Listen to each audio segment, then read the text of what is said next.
Okay, well, good morning. It is now, or good afternoon, unless you're on the West Coast, in which case it's still morning.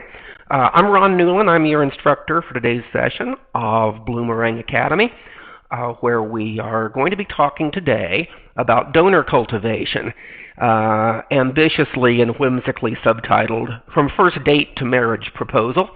I'm actually really looking forward. This is a new offering at Bloomerang Academy. If you're familiar with our online webinars, you know that we've got a couple dozen different intermediate and advanced classes that we offer, 2 to 4 times a year each, but we're always adding new ones, and this one is something that you've actually, this is a response to some requests that we've had from you.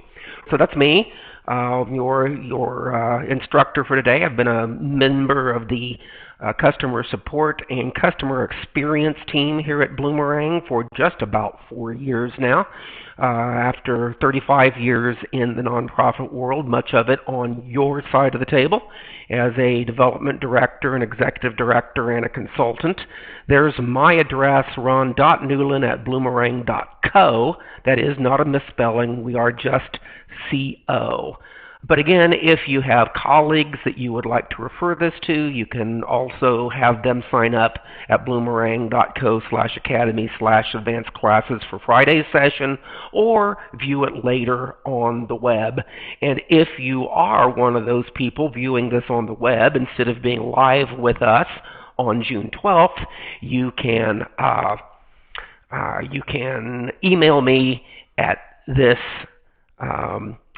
email address, and I'll make sure you get the notes. So as I pointed out, this is I'm kind of excited about this class because we have had requests for something that fills in the gap, as it were, between our annual classes that we do on list segmentation and on the using Bloomerang as a major gifts officer, to talk some more about the process of identifying prospective major donors and then working within everything else you're already doing to move those donors from the big pool of regular donors into the smaller pool of major donor prospects that really require a lot of extra touches over the course of a year. You'd love to give extra touches to everybody, but how can we use Bloomerang to identify the folks that might be the most beneficial, so we can focus our efforts on the right ones? So our agenda today is going to look like this: roughly 3 equal sessions of 15 to 20 minutes apiece. And it's going to, I think, take about the full hour. So we're going to talk about how to create a separate letter and set the filters for that letter, also for an email, and create a communication plan for your first-time donors to make sure that that they are recognized as first-time donors, and to increase the odds that they make that huge jump between the first-time gift, only about 25% of which ever renew, and the third-time gift, where once somebody is a repeat donor, suddenly your likelihood of getting additional gifts for them jumps to over 60%. We're going to then talk a little bit about donor search, which is an add-on option with Bloomerang, which we have recently arranged with donor search to share a little bit of the data that they have in their database. Their database of wealth, indicators of wealth, and evidence of charitable giving to other organizations. And we've recently made arrangements with donor search to share with you, even if you don't have the extra license for their database, we now are sharing with you a little bit of their ranking of prospective donors with a generosity index. And so in addition to showing you what you can get in donor search, I'm also going to talk about what you can do with the data that we're already providing you for free, even if you don't have the subscription. And then finally, we're going to talk about some strategies for getting some extra touches with these prospective donors, and how to to, in a very cost-effective way without spending all your time filing call reports, how to track those extra touches that you're getting with those people in Bloomerang. So this is my sample database.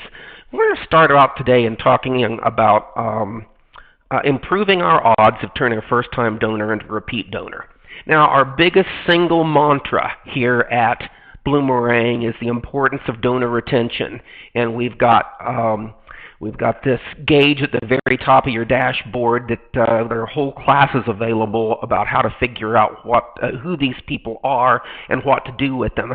But it's all built around the research that indicates, we've talked before, mentioned earlier, that only 20 to 25% of your first-time donors are ever going to make a second gift. Once they've made a second gift, the odds that they're going to make a third, fourth, fifth, sixth, and beyond jump up to 60% and higher. So we are really really want to emphasize the importance here of you being aware of how. And again, what this retention wheel is showing. This is not everybody in your database, but it's in my sample database of the 102 people that made a gift between 1 and 2 years ago. 45 of them have made another gift in the last 12 months. So we know of that 45, of those 44% of my donors from last year, we know not only obviously have they renewed, but even more importantly, they're now 2-time plus donors, which means my odds of renewing them again have suddenly jumped up to way above my overall 44% rate to that 60-70% rate that you can collect. But let's talk now about the importance of getting that first gift then converted to a second gift. And again, this is something else that is in sort of in response to questions that we've been asked at the support desk.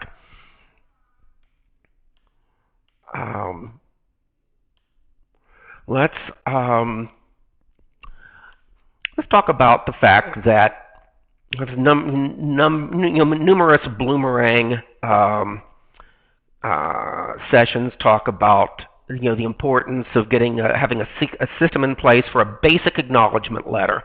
So you've probably all got your standard thank you letter. I'm not sure what you call yours. I've got mine called, I got all my acknowledgement letters with the prefix of ACK, and then one called basic acknowledgement. And this is the letter that I would have set up with these filters. I am looking for I'm going to get rid of some of these filters. So essentially, the idea here is for you to run a letter as often as you can. Most of us can't do it every day, but once a week is not a bad practice. And you want several acknowledgement levels, so your acknowledgements for pledges are different from acknowledgements for pledge payments, which are different for acknowledgements from in-kind donations. But essentially what we've got here is the filters for, I want all transactions that are in my database on or after the last time I did it, and I'm pretending that I last ran my acknowledgement letters on June 1st.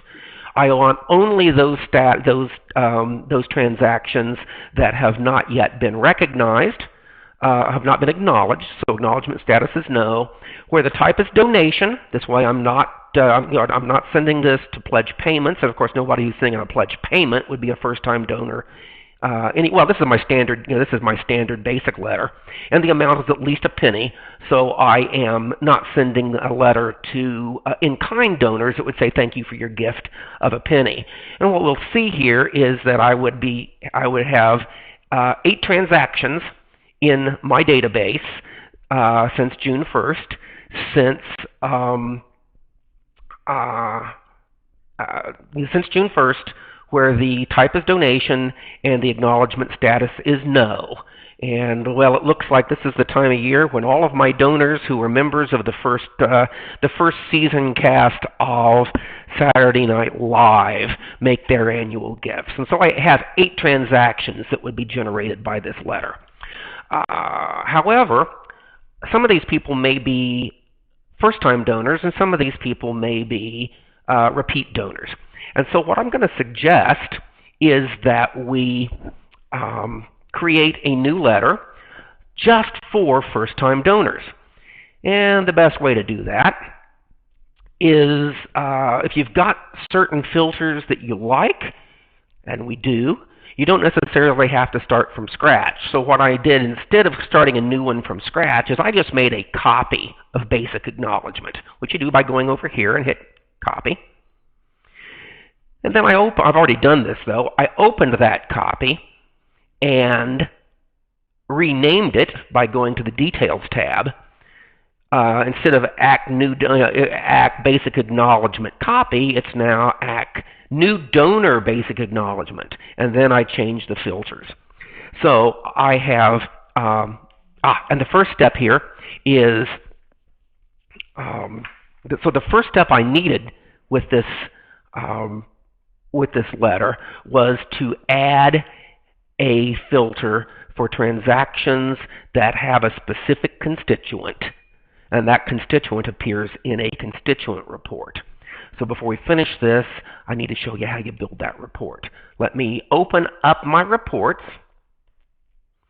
And this is a step you're only going to have to do this once, but once you've done it, you'll use it over and over again, and you'll never have to do it again. But I have created a report that I've called # one-time donors, and it's a constituent report. When you open a new constituent report, it's going to default to saying, show me the constituents that meet these filters, but I'm going to click on that green word constituent and change it to show the households that meet these filters. I have 48 households that have, the only filter I need is, I'm going to go ahead and delete it so you can see how I made it. One filter, include constituent has transactions, and then I'm going to change has any transactions to has at most one transaction. Okay, bingo, that's all you need. And here are my 48 households in my database where that are my one-time donors that have not yet made a second gift. Save that, go back to my reports list. Now let's go back to my letter. And that's where I have I've added my fifth column here, or my fifth filter here, for the transaction belongs to a specific constituent who is in that report. And let's go ahead and delete this and start it from scratch so you can see how I did it. So we're going back to the same filters we had before. And transaction belongs to a constituent. Add filter who is in a constituent report. Click that. In the report called, and I called that report #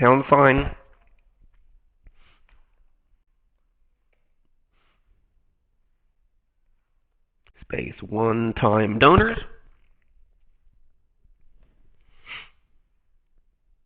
And now what we see is only 4 of those 8 donations that I would be thanking regularly are going to require this first-time donor letter. Everybody else is a repeat donor, but John Belushi, Jane Curtin, Bill Murray, and Chevy Chase are new donors for me just this year. There's one other thing we need to think about here, however, and that if we're going to be treating first-time donor special, you may also want to consider adding one more set of filters using an OR button. And this only matters to you if you have an online giving form where people might have made their first gift online. They've already received a customized thank you letter or thank you email instantaneously for that gift. And so So the acknowledgement status on their donation is now yes, and so they would be excluded from this letter. If you really want to make sure that they get a separate letter that is thanking them for their first-time gift and telling them the special message you want your first-time donors to have, then you probably want to include them too by using a second set of filters using the green or button where the transaction is date is, and during the same date range. And the last time I did my thank you letters, we remember, was 6/1, so I'm doing anything since then, between then and today, and the future. And again, this is a whole set of filters that are all connected with the previous set of filters with an OR. And acknowledgement status is yes, and the transaction was created by, and here's where where you need to know API. This is just a little bit of, which is some computer language that means by an online form. And again, this is the type of thing that I necessarily wouldn't expect you to intuitively know. I want this to be yes. But that's why you're taking an advanced class, right? So, if we add that second filter for date is on or off after 6/1, so we've got a second filter for date is on or after 6/1, acknowledgement is yes, created by an online form. Now we're up to 5 transactions, and by golly, there's Garrett Morris, the final member of the original Saturday Night Live staff, who made his $100 gift using our online form. And so that's 5 people getting this letter. Really quickly, let's talk about how the letter might be different from your standard letter. You may we can go ahead and you're still going to have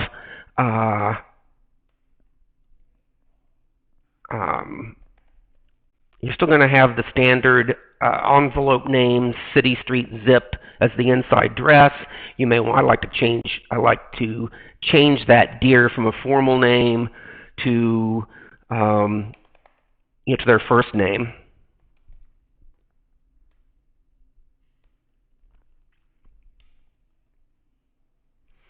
And they are for your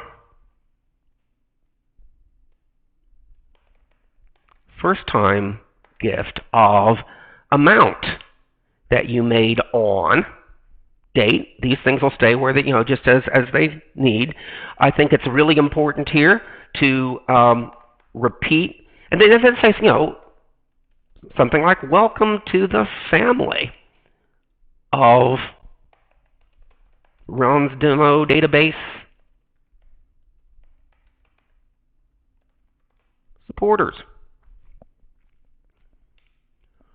And then here would be a chance to repeat your mission language, remind them what you do, with an emphasis on those impact statements, that the things that you may have in your online giving form that talk about what $100 does, or that reminds people that $50 provides vaccinations for 3 puppies, or that $100 buys nutritious after-school snacks for a week, or whatever your mission is, and however you can remind them of the importance of even a small to medium-sized gift, and then add to this a paragraph that lets them know what to expect.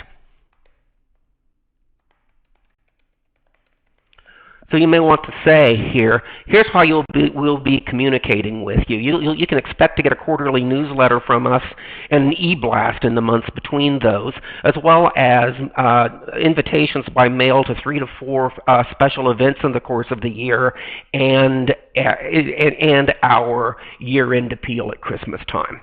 Let them, they've got an idea of what to look for, and they won't be surprised if they get an email, get an event invitation the week after this goes out, and start to wonder, oh my gosh, how much stuff are these people going to be bombarding me with? So tell them at the outset. In fact, you might even invite them to tell you how they want to be communicated with. And in this case, you may want. In a minute here, we're going to set the same letter up as an email, where you could easily set a link to a form that lets them tell you very quickly. And for this to be effective as a letter, you would have to probably have a little response vehicle and response envelope in the mailing, where you gave them the options to tell you if things like. Email only, please don't waste postage on me, please no phone calls, please no solicitations, or only send me your emails for special events and newsletters, don't send me your volunteer newsletter. Those things are all kind of typical things. And if you wanted to create a little card that let them tell you those things and then include it with this mailing, I think it would pay for itself, both in terms of reduced postage expenses in the coming year, but even more so in terms of the donor loyalty that comes from asking them to tell you what their preferences are. So, with that, if I were to go ahead now and save and preview this letter, we'd see this letter was going to the 5 different people that we've identified as first-time donors. And if I were to go ahead and run it and create my letters, and then, of course, download the letters and download the addresses, I'm not going to do those things, but as soon as you hit generate, now we can go and see, let's go look at Chevy Chase's record. We can see that Chevy Chase's new donor basic acknowledgement letter has been sent. Perfect, that's just what we'd expect. Now here's the really great thing about this. How do we make sure that now that our standard thank you letter to the other 4 people, that Chevy Chase doesn't also get that standard thank you letter to the other 4, to the people that have that are multiple time givers? Well, we've already taken care of that with our original set of filters, because now if I go back to my letters and my basic acknowledgement letter, remember, our original filters said that if acknowledgement status, these are things I don't want. These are my acknowledgement status is no. Well, those 5 people that we just sent to just got their flags flipped to yes. So as long as you thank your first-time donors first, then you're automatically set up where the only people left when you run your old traditional basic acknowledgement letter are your repeat donors. And so we thought we were going to send 8. We realized when we added in our online gifts that we actually needed to send a total of 9. We've sent the 5 that are first-time donors. Now we can write to Dan, Lorraine, and Gilda, and also superhero Jessica Jones, who snuck in here somehow. We'll be getting our standard letter, which doesn't have all that language about welcome to our family and here's what you can expect. But you may want to put something else in there that says, thank you for being a recurring or repeat donor to our cause. We really appreciate that. Always a chance for your letter to tell anytime you can make sure your letter, you know enough about your donor by virtue of your letter's filters to tell them you know who they are, use that opportunity. Now, really quickly here, because this is actually, we're running a little bit long here, but I still think we're good. I wanted to mention that I can go to my email home. You might even want to do this you could do this with a by email, especially, or at least for everybody that you've got an email address for. And so I've simply created a new email template using transactions. That's what I'm filtering by. In the Details tab, I called it New Donor Basic Act. Selected the purpose of acknowledgement. I sent it. It's going to actually go to everybody. Nobody who's a new donor will have yet opted out of any of these things. But I always recommend that your acknowledgement donation, your acknowledgement emails, always click all your email interests. Your subject line, thank you and welcome to our family, from name and email is the name that they will see in this. These things is what they're going to see in their email reader. And then once again, I've just, I've simply, well, because I haven't saved anything yet, I can, change this header to, thank you, welcome to our family.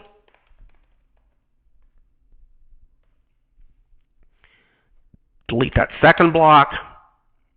Take that stuff out of the middle block. And here's where you do your dear first name and the same language you used in the other, in the letter.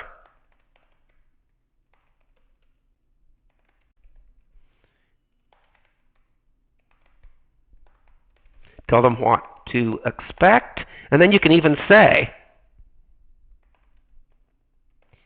in fact, you can manage your email preferences by clicking the link in the footer to this.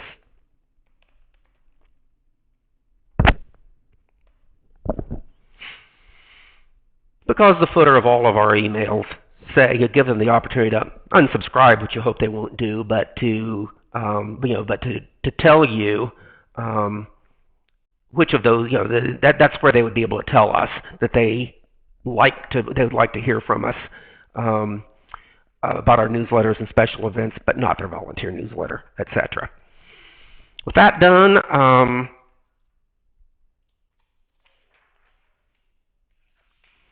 the final thing I'd like to talk about a little bit here is you might want to create a whole system of follow-ups to your first-time donors. The letter is great, but something else you might want to do. A lot of organizations like to have their first-time donors receive an email or a phone call or a handwritten note from a staff member or a board member. This is a great thing to give board members as a way to ease them into the business of being an effective fundraiser for you. If you've got a new board member who's never done fundraising before, let them spend a year saying thank you before in their second year you give them the job of asking for money. And so this is also something pretty quickly that you can do. You can create a report that we could, from scratch. We can create an interaction report where what we are asking for is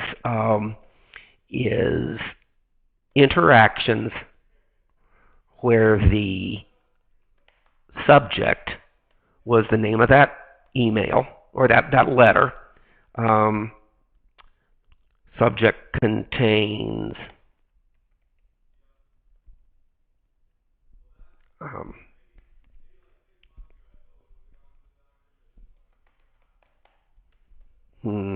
have to know it contains new donor.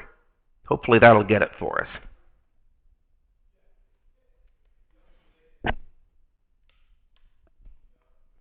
Okay, and yeah, and that was it. Date, but you also want to doing this on a regular basis. Date range is since the last time you sent out thank you letters. So now it would be between today and in the future.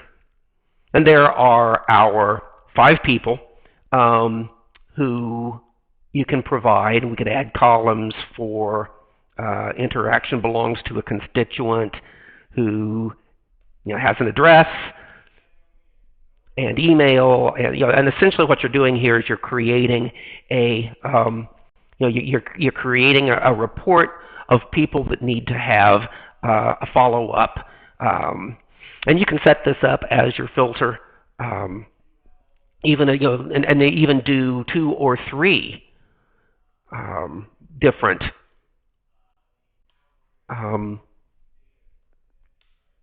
follow-ups with people. So I think what a lot of people do, like a third thing that a lot of people like to do, is to either send a welcome packet, which might include, for instance, a bumper sticker and the last printed email that they missed, or printed newsletter that they missed.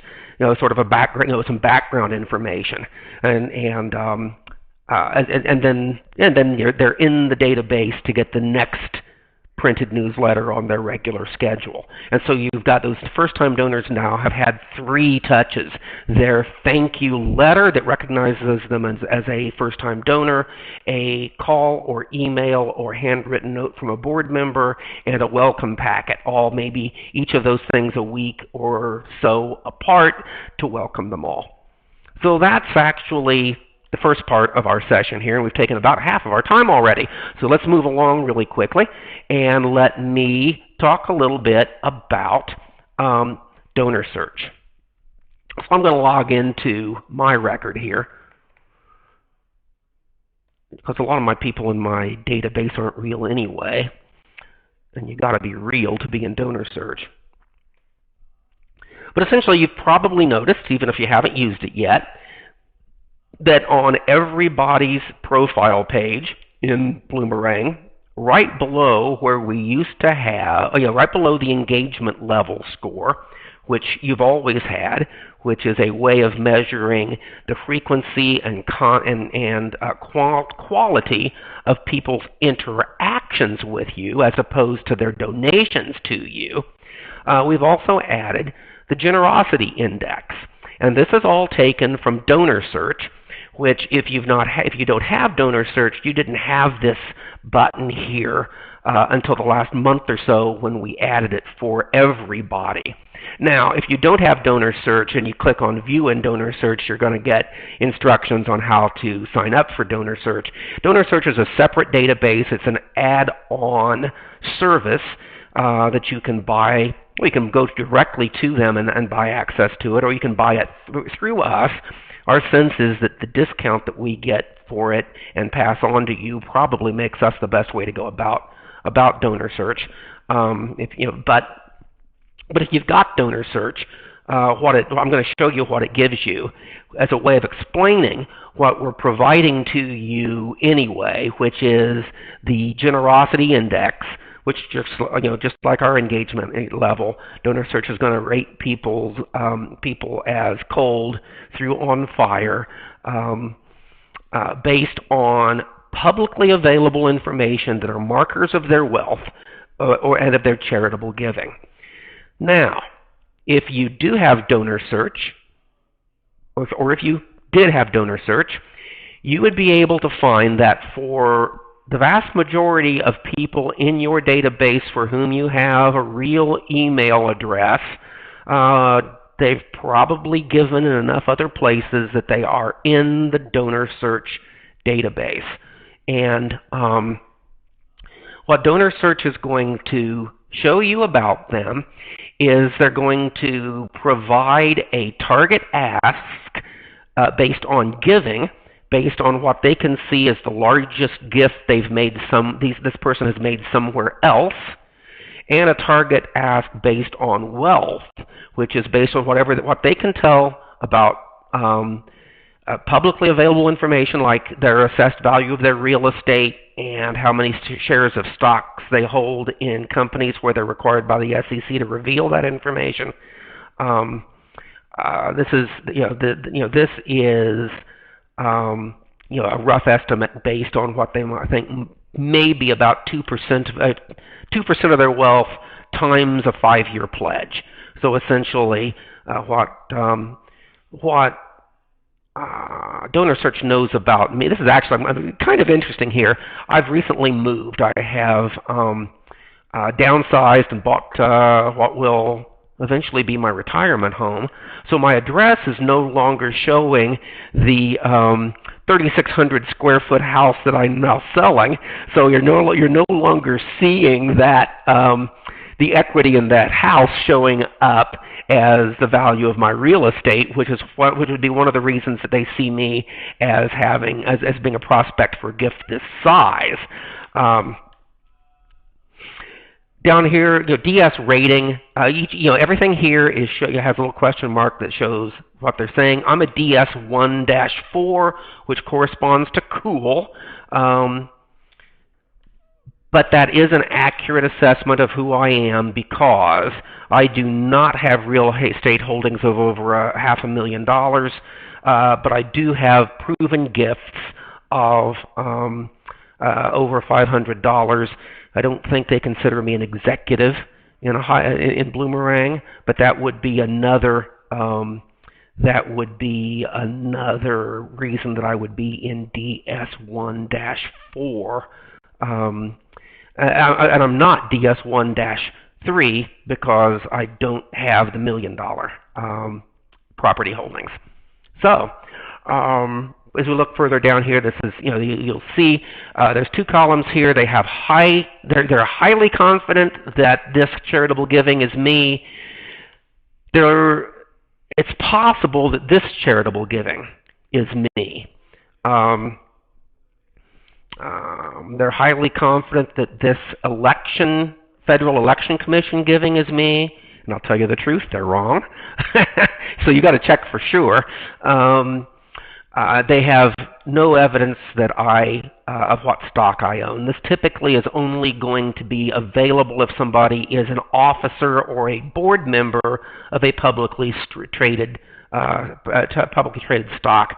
But if somebody does have that status, then all this information is publicly available. Some people have told me that their board members get really nervous. It feels creepy that we have all this information at our fingertips, but it's all publicly available. Now, further down, onto the right, there's a little thing here that is showing how my charitable giving breaks out among arts and culture versus education versus food, agriculture, nutrition versus unknown, and then here again it's showing this. And apparently, I do believe, as I was checking this morning, this is a situation where they have inaccurately identified some of my charitable giving. It looks like REP is a Republican. And I'll tell you, I've done a lot of political giving in my career for organizations where it has been prudent for me to give on both sides of the aisle, and so they've actually not found me. What they have found is the charitable giving of a different person, Ronald P. Newland. And to protect his privacy, we're going to move out of that, but we are going to look at my charitable giving, where they have accurately found some of my gifts to the Indiana State Museum, where the annual report listed me in the $1,000 to $2,500 donors, or to the St. Richard's School Foundation that accurately listed me as a $250 donor. And so what this is great is to be able to see what proven charitable gifts everybody in your database has made to other places. Now, it's not exhaustive, because the only way they do this is by going through annual reports, and sometimes their annual reports are a little out of date. They can't get to every annual report, so this isn't an exhaustive list of every gift everybody has made. It doesn't include giving to churches, which frankly would, I would say, increase my charitable giving by quite a bit. But it doesn't, like I said, it doesn't include everything, but it does include enough that you can see there's proven evidence that this donor does make $1,000 gifts, has in the past, and so there would be reason to believe that properly cultivated, they could make a gift like that to your organization too. So that's what you're getting when you subscribe to Donor Search through Bloomerang. If you're interested, you can email me afterwards, or we'll have you'll be getting everybody who signed up to today's class will get an email from Paula and Chris in our existing customer sales department in a week or so. If you want more information on Donor Search, reply to that email. If you don't, ignore it. We're not gonna bother you anymore with this until you're ready for it. But I do think it's one of the best values in that Bloomerang offers is the 15% of your cost that you're currently paying on Bloomerang. For an additional 15%, you get access to this database. Now, if you are, even if you don't use Donor Search, or if you're not ready yet to upgrade and pay the extra money to get into Donor Search, that doesn't mean there's not, you can still get some good use, I think, out of the information we are giving you. Let me get back to me. So, no, I don't need to get back to me. We can create a report. Whether we're going to build from scratch here. We want to see constituents. We want to see only those constituents who have a generosity index of warm, hot, or on fire. Now, my database is full of imaginary people, so there not very many of them are actually showing up here. But there's a way to filter this. So I'm only getting 12 results with this. Then let's add columns for what that generosity index is. Let's add a column for what their lifetime revenue at your organization is. Let's add a column for what the largest gift they've ever made to your organization is. And now let's add a column for the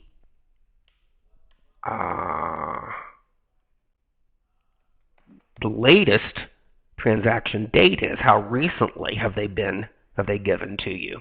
And this will be worth, so here's an interesting way for you to get a list of people who Donor Search has identified as a DS1, 2, or 3, which means that at the very least, they've proven that they have evidence that these people have $1 million worth of real estate holdings, plus perhaps some other significant indicators of wealth. And here's 12 constituents in my database that according to this, and I'm really intrigued at the fact that apparently Chevy Chase, Jane Curtin, so some of these people, John Belushi isn't even with us anymore. So I'm not completely sure I trust everything here, but these people are showing up as having hot generosity scores with people with this name and perhaps this zip code are showing up. Now, so like I said, I don't have a whole lot of results here because I've got a small database and most of them are imaginary. Say you run this report and you get hundreds and hundreds of results. So let's look at something else you may want to do. Let's include not only your people that Donor Search has indicated have significant wealth, but people whose engagement in your organization is warm, hot, or on fire. So now we add that filter and we've whittled it down to only these two people, Jay and Christy Love, who both have high markers for wealth and are already proving that they're really engaged in the organization. Now, odds are when you're on this, you might find out, well, I already know, doesn't surprise me, I already know that. Okay, great.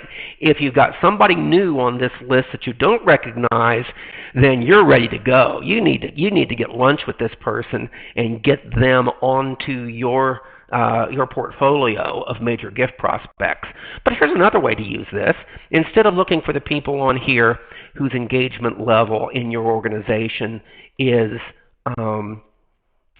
high, let's look for the people that have wealth but are not well known to your organization. So change that second filter to engagement level is cold or cool, and here you may be finding some people whose relationship, who donor search knows they have money, but you don't know much about them yet because all you know is that they are a small donor to your organization. So this is a different way to use a pair of filters to find people that are worth starting to spend some time getting to know better. Okay, finally, let's talk a little bit about some processes for trying to move, for trying to get the extra touches with these people without necessarily adding a whole bunch of additional things to your to-do list. So there's a couple things here that I'm going to suggest here that have nothing to do with Bloomerang. They are, a couple of my first two suggestions here are so well known that I'm almost embarrassed to bring them up, but I want to talk about not only doing them, but making sure you're using Bloomerang to keep track of them. And so the idea is once you start to create a list of people that you want to track, so the idea is, you want to turn these people into major gift prospects. You want major gifts, whether that means $1,000, whether that means 4 figures or 5 figures or what that means in your organization. There's a level at which you're not going to ask people for money with a letter. You're going to need to get face-to-face with them to consider a gift that's significantly larger than than most people give and that that they've given to you before. So how do you get to opportunities to see these people on a regular basis? One, so go where they go. Everyone, I'm sure you're probably all already a member of the Chamber of Commerce and/or the Rotary Club and/or the Kiwanis Club, particularly in smaller communities. The monthly or weekly meetings of those organizations are where you're going to meet you got a really good chance that you're going to meet the influencers and the people and the business owners and the people of some means in your community at one of those 3 organizations. Obviously, so it's a good idea if there's more than one person in your organization doing development work, split your memberships up and go to these things. But I think the important thing to remember here is that make a habit of having a list of the people that you have identified as your prospects, and try to get a seat at the table with them on a rotating basis. So you're not stalking them, but have the opportunity to have a conversation with them, and then come home from that meeting and let's go to Chevy.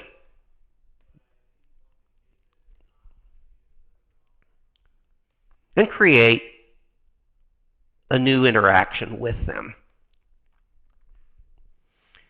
So on 6/18,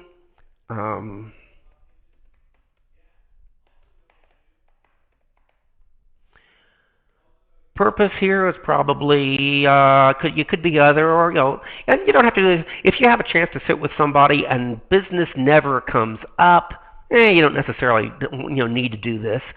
But if you had the opportunity to brag for 10 minutes about the success of your garden party event. Let's make a record of that. In fact, one of the things you may want to do if you've watched our classes on major gift cultivation, I have a major gift, or I have a interaction custom field that I call personal cultivation plan, where I'm talking about next stage. And my next everybody that I'm cultivating is one of these things. The next thing to do with them is to have them to an event where I would be introduced to them, or to do a follow-up, and here maybe or to have a preliminary cultivation, which would be a one-to-one conversation with them. Perhaps at the end of this conversation, I feel like my next stage with Chevy is to get permission to ask, which means the next time I see him, I'm going to ask for a meeting. Doesn't mean the next meeting is the meeting where I pop the question.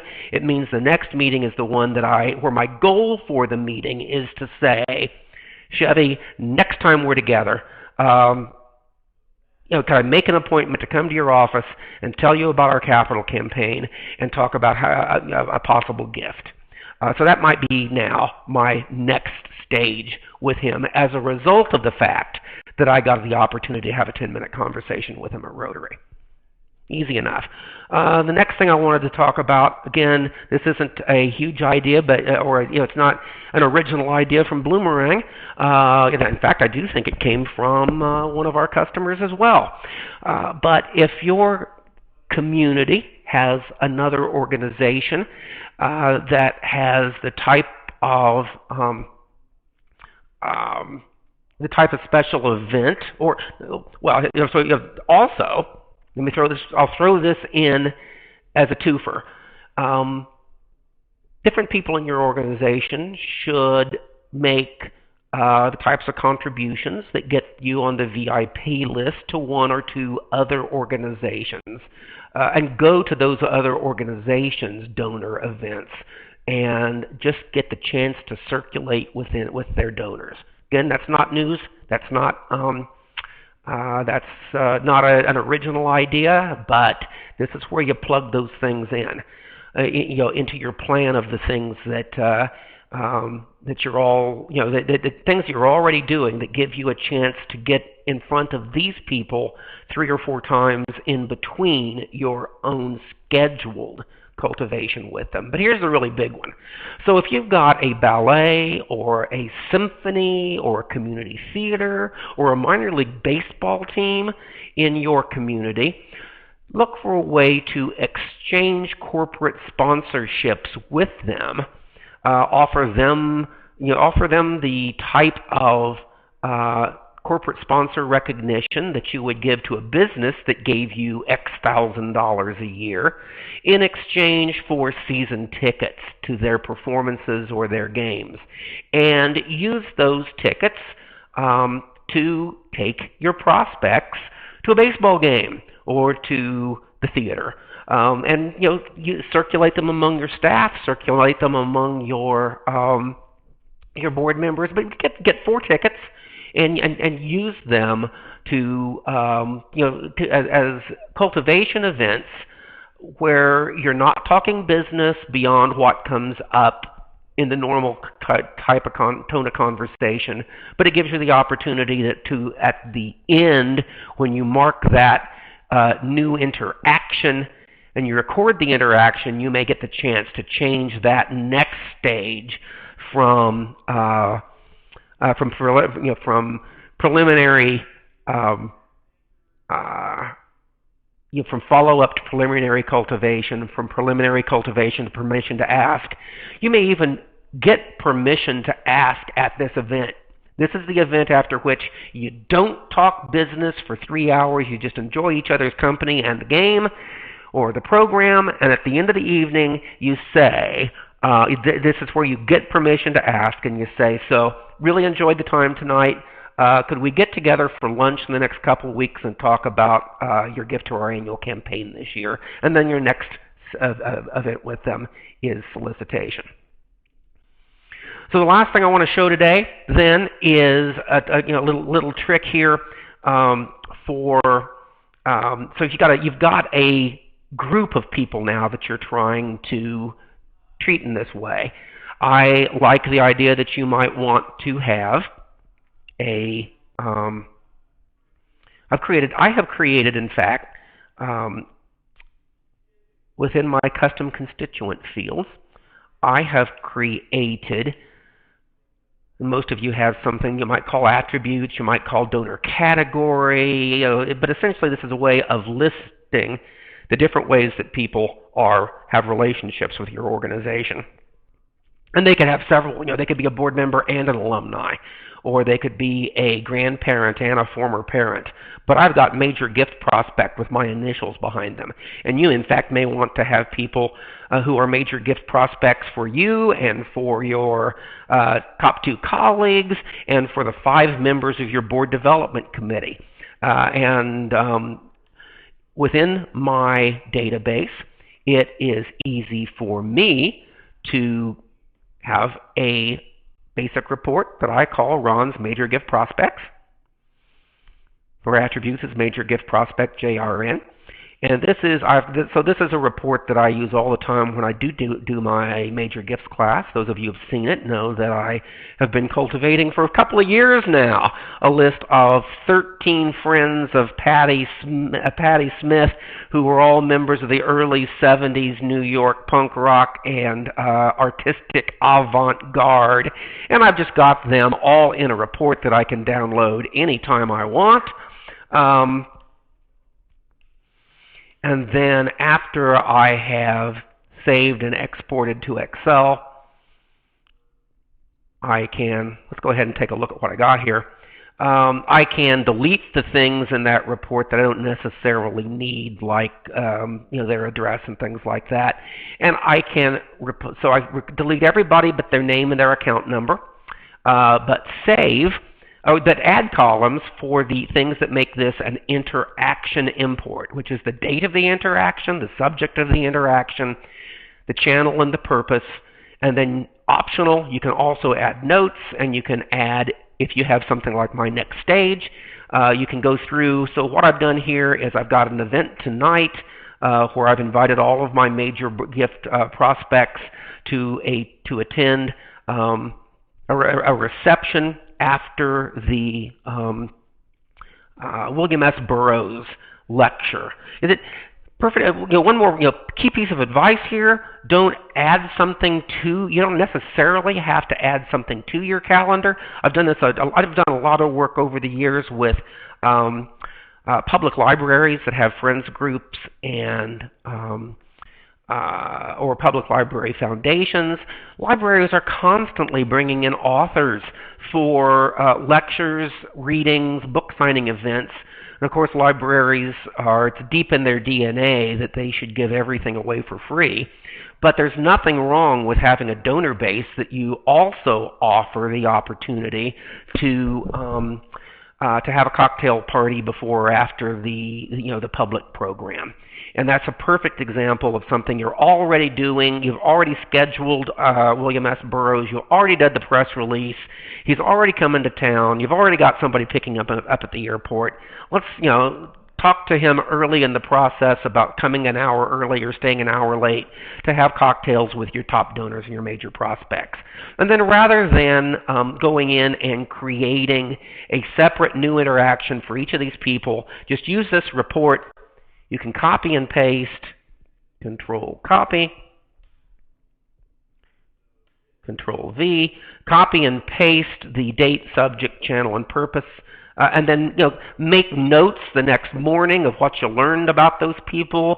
So you found out that Jackson Pollock accidentally splashed his drink all over the wall and was inspired to create new art that way. Iggy Pop admitted that he lusts for life.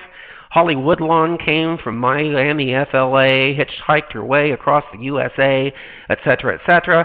And then your next step for each of these people.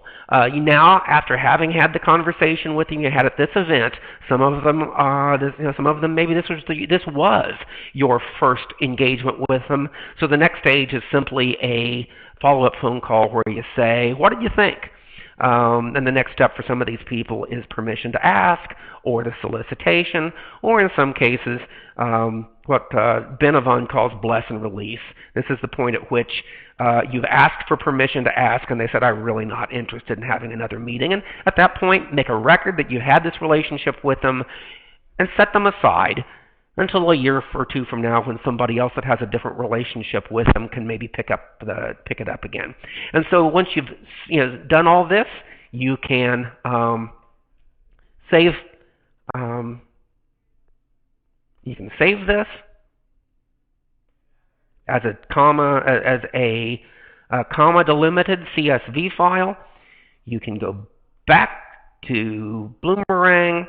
You can import it all at once rather than creating 13 new constituents and typing it all in. Just save the report on your desktop as an Excel document and add your notes to it the morning after the event. And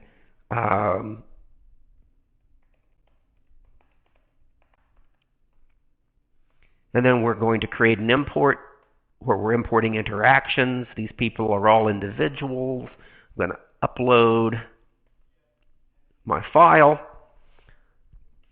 I've got name and account number. I've got date, subject, purpose, channel, notes, and next stage all mapping to the right field.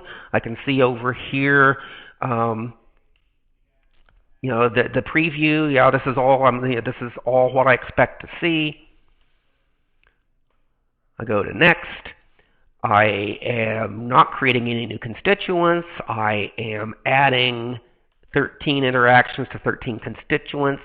There's no pink warning messages down here. This is exactly what I want to see. I run it. And so there's some tips. The ideas of the cultivation are not original to Bloomerang. You know what you're doing there probably better than we do, although if we do have some suggestions, many of our suggestions come from you when you're calling us and saying, "I'm already doing this. Can you just show me how to use Bloomerang to do it?" We're certainly happy when we get those calls to answer them. We're also love it when we have the opportunity to work some of those ideas into these classes to share with others.